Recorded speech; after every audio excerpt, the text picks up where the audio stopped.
باللہ من الشیطان الرجیم بسم اللہ الرحمن الرحیم الحمدللہ رب العالمین والصلاة والسلام علی محمد وآلہ الطاہرین اللہم صل علی محمد وآل محمد وعجل فرجہم۔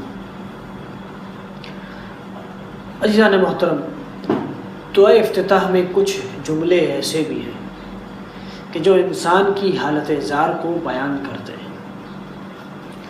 اور یہ جملے ایسے ہیں کہ جن جملوں کو سن کر سمجھ کر انسان کو واقعاً گریہ کرنا چاہیے، کیونکہ یہ بڑے دردناک جملے ہیں۔ دعا کا جملہ ہے دعائے افتتاح میں، امام فرماتے ہیں اِنَّكَ تَدْعُونِّي فَأُوَلِّ عَنْكَ۔ اللہ اکبر، کہ اے میرے پروردگار، اے میرے مولا، تو مجھے اپنے پاس بلاتا ہے لیکن میں تجھ سے منہ موڑ لیتا ہوں۔ وَتَتَحَبَّبُ إِلَيَّ وَأَتَبَغَّضُ إِلَيْكَ۔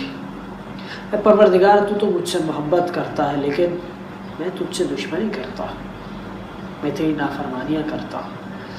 وَتَتَوَدَّدُ إِلَيَّ فَلَا أَقْبَلُ مِنْكَ۔ اے پروردگار، تو مجھ سے محبت اور مودت کرتا ہے لیکن میں تیری محبت، تیری مودت قبول نہیں کرتا۔ كَأَنَّ لِيَ التَّطَوُّلَ عَلَيْكَ۔ میں ایسا کیوں کرتا ہوں؟ گویا کہ میرا تجھ پر کوئی احسان ہے، اس لیے میں تیری محبت ٹھکرا رہا ہوں، میں تیری مودت ٹھکرا رہا ہوں، میں تیرے بلانے کو ٹھکرا رہا ہوں۔ واقعاً یہ دردناک جملے ہیں دعائے افتتاح کے، جو ہماری حالت زار کو بیان کر رہے ہیں کہ ہم کس طریقے سے اپنے کریم رب کے ساتھ برتاؤ رکھتے ہیں۔ پروردگار عالم نے اپنی کتاب مجید لا ریب کتاب میں سنت نبوی کے ذریعے، ائمہ اطہار علیہ السلام کے ذریعے سے ہمیں کئی مرتبہ پکارا ہے، کئی دفعہ کہا ہے یا ایھا الذین آمنو،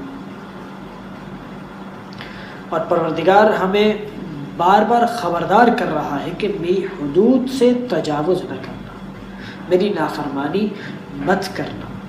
لیکن یہ بندہ ہے کہ جو اپنے رب کی مسلسل مخالفت کرتا ہے، اس کی نافرمانی کرتا ہے، اپنے رب کو چیلنج کرتا ہے۔ اگر ہم اس دنیا کی مثال لیں، اگر کوئی انسان کسی مملکت کی حدود کو بلا اجازت کراس کرے، بغیر ویزا حاصل کرے، کسی ملک کی حدود میں اگر کوئی انسان داخل ہو جائے، چاہے ایک بالشت ہی کیوں نہ ہو، تو ایسا شخص انٹرنیشنل لاز کی مخالفت کرتا ہے، اگرچہ کہ اس کا یہ عمل غلطی سے ہی ہوا ہو، ایک قدم ہی رکھا ہو، لیکن قانون کی خلاف ورزی شمار کی جاتی ہے۔ تو یہ ایک چھوٹا سا گناہ ہے، پروردگار عالم کا گناہ نہیں ہے، اس دنیا کا گناہ ہے، بین الاقوامی قوانین کی مخالفت ہے۔ اسی طریقے سے ایک انسان فرض کیجئے کہ اپنی زوجہ کو رات کی تاریکی میں ظلم و ستم کا شکار کرتا ہے، ظلم و ستم کا نشانہ بناتا ہے۔ اب یہ وقت ایسا ہے کہ جس وقت کوئی بھی نہیں دیکھ رہا، پروردگار عالم کے علاوہ، اللہ رب العزت کے علاوہ اس بیچاری کا، اس خاتون کا کوئی مددگار نہیں ہے، لیکن قرآن مجید کی نگاہ میں یہ حدود اللہ کی مخالفت ہے، یہ پروردگار عالم کی نافرمانی ہے۔ اسی لیے کہا جاتا ہے لا تنظر الى صغر المعصیہ ولکن انظر الى من عصیت۔ یہ مت دیکھو کہ تمہارا گناہ کتنا ہے، تمہاری غلطی کتنی بڑی ہے،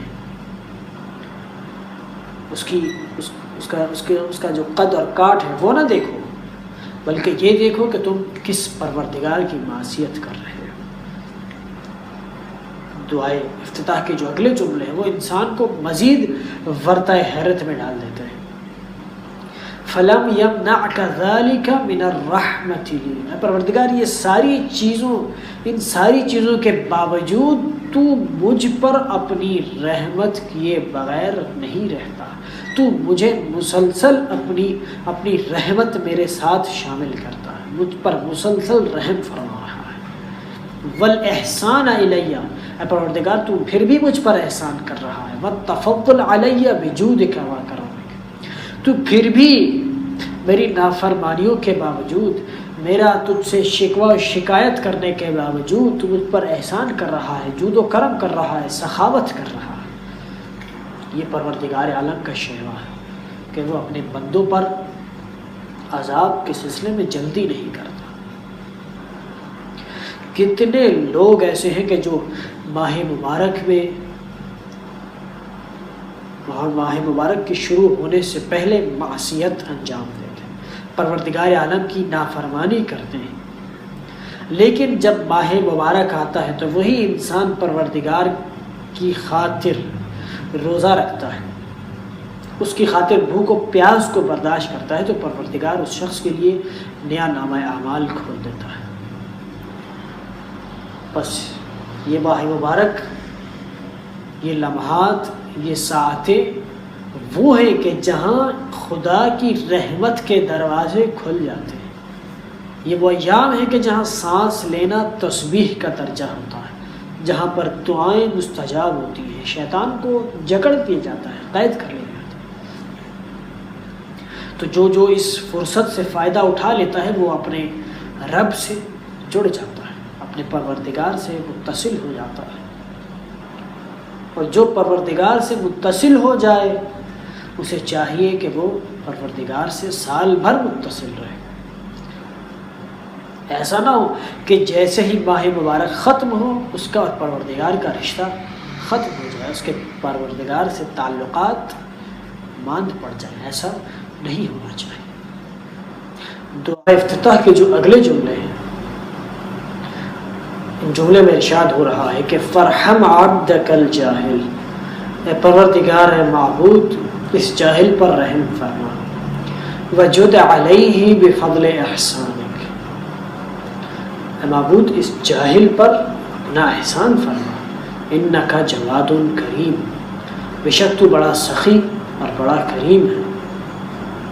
یعنی انسان اس مقام پر ان جملوں کے ذریعے سے پروردگار عالم کی بارگاہ میں اپنی عذر خواہی کو پیش کر رہا ہے، اپنی معذرت پیش کر رہا ہے، اور کہہ رہا ہے پالنے والے، ہے پروردگار میں مسلسل تیری مخالفت کرتا رہا، اور یہ کام میں نے اپنی جہالت کی بنا پر کیا ہے، اے پروردگار مجھ پر رحم فرما، مجھے بخش دے۔ لیکن یقیناً جب قیامت کے دن پروردگار عالم سے ہماری ملاقات ہوگی، ہمارا سامنا ہوگا، تو یقیناً پروردگار کہے گا کیا تمہیں معلوم نہیں تھا کہ تم میری معصیت انجام دے رہے ہو؟ تو اس وقت ہم یقیناً شرمندگی کا احساس کریں گے، پروردگار عالم کا جو غضب ہے وہ بجا ہوگا کہ ہم اس کی معصیت انجام دے رہے ہیں۔ تو پروردگار عالم کا فضل اور کرم یہ ہوگا کہ اس کے باوجود وہ ہمیں بخش دے، ہمیں معاف کر دے۔ دعا کرتے ہیں کہ اس ماہ مبارک میں پروردگار عالم ہمیں اپنے تمام گناہان کبیرہ و صغیرہ سے اپنے آپ کو محفوظ رکھنے کی توفیق عنایت فرمائے، اور ہم جب اپنے رب سے ملاقات کریں تو ہم اس طریقے سے گناہوں سے پاک ہوں کہ جس طریقے سے ایک بچہ جب پیدا ہوتا ہے تو پھر وہ گناہوں سے پاک ہوتا ہے، وہ معصوم ہوتا ہے۔ الحمدللہ رب العالمین۔